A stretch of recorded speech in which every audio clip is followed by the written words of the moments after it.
não parar, não precipitar e não retroceder. Então dizer para esse cara, sabe quando nós vamos parar? Nunca. Nunca na sua porca vida, né? Do canal, tranquilo? Então, na nossa comunidade do YouTube a gente sempre deixa alguma postagem juntamente com alguns links de livros para vocês adquirirem, e também deixamos sempre aqui nos comentários e na descrição do vídeo nossas redes sociais. Então se inscreva no canal, siga a gente nas redes sociais e quem puder apoie o nosso canal financeiramente. Temos Pix, Vaquinha, Apoios e temos nosso conto também para quem quiser nos ajudar. Tranquilo? É isso aí. Sempre com Deus, pátria, família e liberdade por um Brasil melhor. Valeu!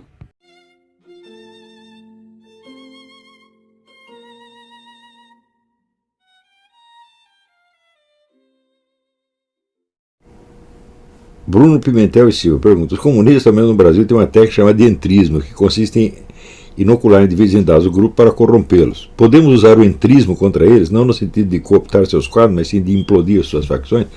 Bom, em princípio pode, mas quando você falou podemos, podemos quem, cara pálida? Qual é o grupo que está por trás disso? Se você não tem um grupo organizadíssimo, com hierarquia, com comando, com controle, não dá para fazer isso. Só se você quiser, você pode fazer por sua conta própria, tá certo? Mas não vai funcionar e vai ser uma coisa de escala muito pequena, né? Quer dizer, a base da atuação comunista é um negócio que chamamos partido. O partido é uma organização hierárquica onde as pessoas têm um compromisso de vida e morte, tá certo? É como uma sociedade secreta, tá entendendo? Só que é uma sociedade secreta enorme. E as pessoas estão ali comprometidas a matar e morrer. Só que não existe uma organização desse tipo para fazer face a eles. Quando aparece, é alguma coisa que está dentro do movimento revolucionário, como o fascismo, por exemplo, né? E que, em vez de ajudar alguma coisa, piora a situação, né?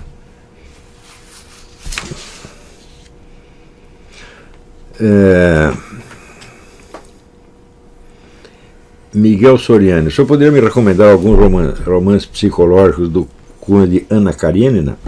Bom, o que você quer dizer com o cunho de Anna Karenina? Anna Karenina é o quê? É a história de um adultério. Madame Bovary também é a história de um adultério, né? Vários romances do François Mauriac também tem esse tema. Na verdade, existe um livro do Denis de Rougemont que chama O Amor e o Ocidente, onde a primeira observação dele é de que o adultério é o tema praticamente universal da literatura ocidental, né? Você pega aí Otelo, está sempre presente, né? Por quê? Por causa das circunstâncias muito específicas do casamento cristão, que é uma coisa, vamos dizer, na sociedade, uma coisa altamente problemática, que jamais entrou em perfeito acordo com a sociedade humana, nem entrará jamais. Não é isso? A tentativa de você, vamos dizer, sobretudo a partir do século XIX, a tentativa de você regulamentar as relações sexuais, né, nos moldes do casamento cristão, eu acho que favoreceu o advento do sex libre. Porque uma coisa é você ter um casamento monogâmico indissolúvel por um ato de sacrifício que você faz para Deus. Outra coisa é você fazer porque essa é a lei, o Estado, é o Código Civil, o imposto de renda, etc. É uma coisa completamente diferente. Eu pessoalmente, eu sou contra o casamento civil. Eu acho que não deveria existir, né? O casamento é religioso e fim de papo, né? Enfim, podemos discutir isso outro dia. Mas o primeiro que eu sugeriria para você é Madame Bovary. É bem diferente do Anna Karenina, mas também funciona.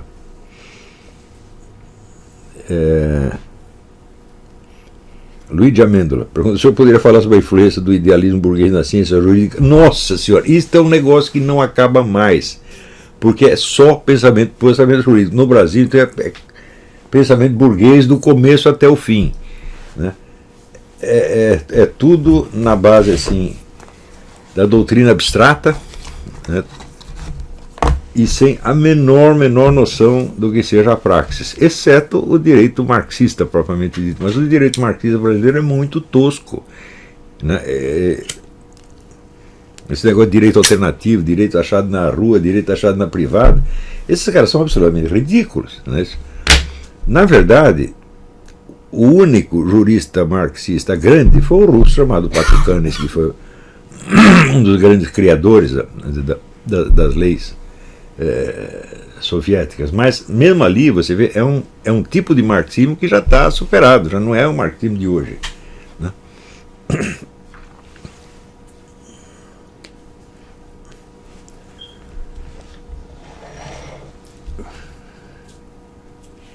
Samuel Gouveia Pereira. É mais que evidente que o discurso reinando no Brasil tem impregnado o socialismo até as vírgulas e pontos, verdade. Sabemos também, graças ao Senhor, que não podemos combater essa realidade nos termos do inimigo utilizando. Você mimetizar o inimigo, você está dando força para ele. Tinha uns militares que falaram, não, nós vamos pegar o gramscismo e multiplicá-lo por menos zero. Tá? Isso aí não funciona, você tem que ter uma estratégia superior. E mais abrangente, mais profunda e mais organizada. Só que você tem a estratégia lá dentro, você precisa ter a militância. A militância custa dinheiro. Não é isso? Então, enquanto, vamos dizer, a burguesia brasileira não tomar consciência das suas limitações, não entender que o empresariado não tem qualificações para dirigir o país, que ele precisa ter acima dele alguma coisa, quando não entender isso vai ser difícil.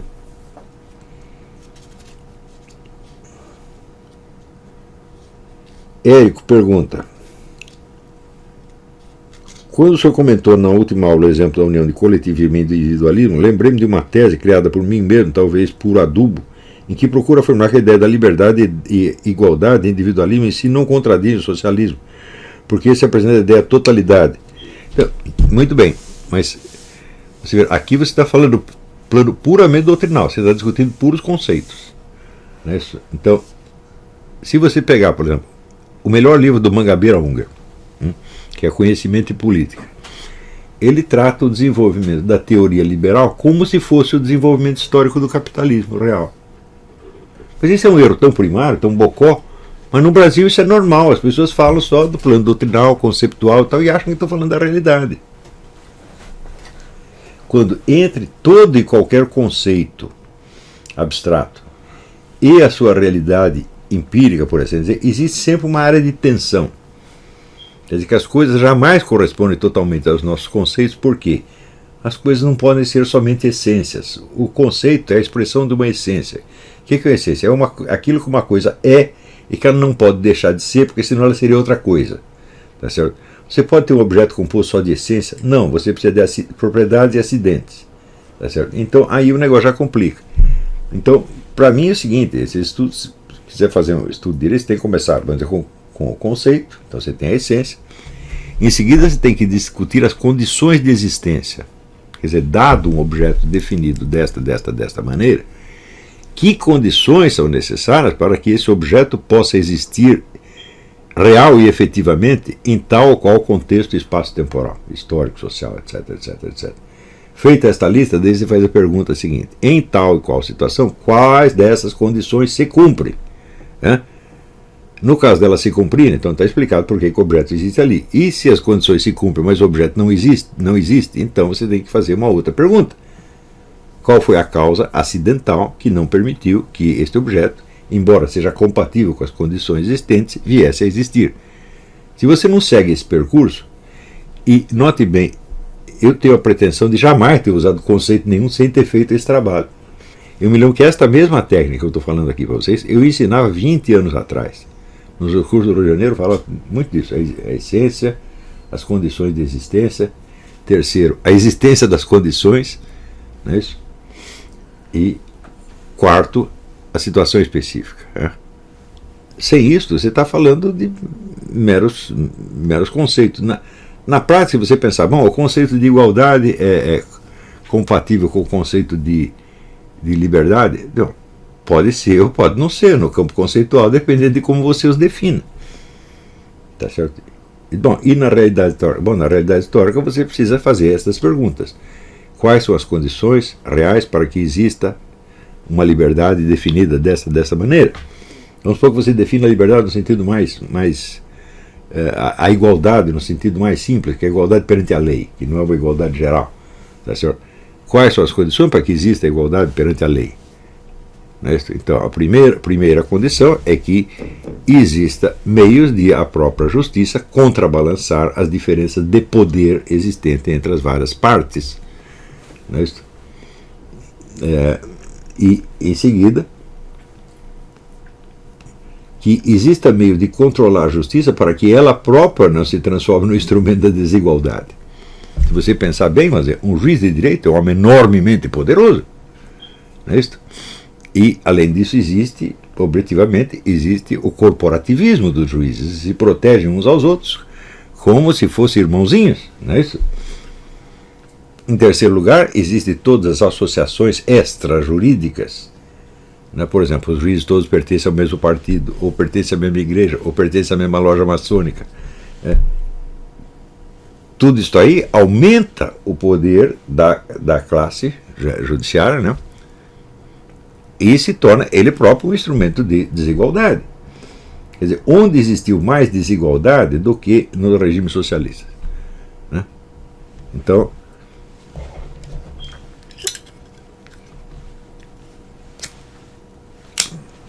uma vez eu conversando com o nosso ex-ministro Jerônimo Moscar, do qual tinha sido conselheiro de embaixada em Moscou, ele me perguntou: você sabe o que é uma dacha? Ele disse: é uma casa de campo dos altos funcionários, né? Ele disse: não. E se você já viu o Museu da República no Rio de Janeiro, aquilo lá é uma dacha. A dacha é uma coisa com aquele luxo, daquele tamanho, terminando na praia ou no rio. Eu não tinha essa ideia. Hein? Daí ele me contou o seguinte: você sabia que toda quinta-feira a senhora Brezhnev oferecia um chá para suas amigas com fundo musical da Sinfônica de Moscou? Após que a gente ia na embaixada americana, só nos davam sanduíches. Então você vê, esta diferença de classe, ela chega a ser muito maior no socialismo. Por quê? Porque o socialismo condensa o poder econômico, o poder político, o poder judiciário, o poder policial, tudo num só. Então a diferença é que, por assim dizer, se torna intransponível. Se você tem uma briga com um capitalista, bom, talvez num regime capitalista você possa usar a justiça contra ele, usar a política contra ele, mas no socialismo é impossível, você não tem para onde correr. Então você cria desigualdade absoluta, não?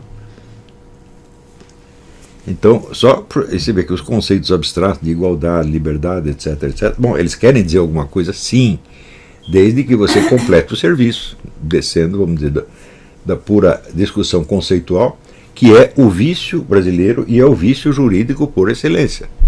Não é isso? E faça então o serviço completo.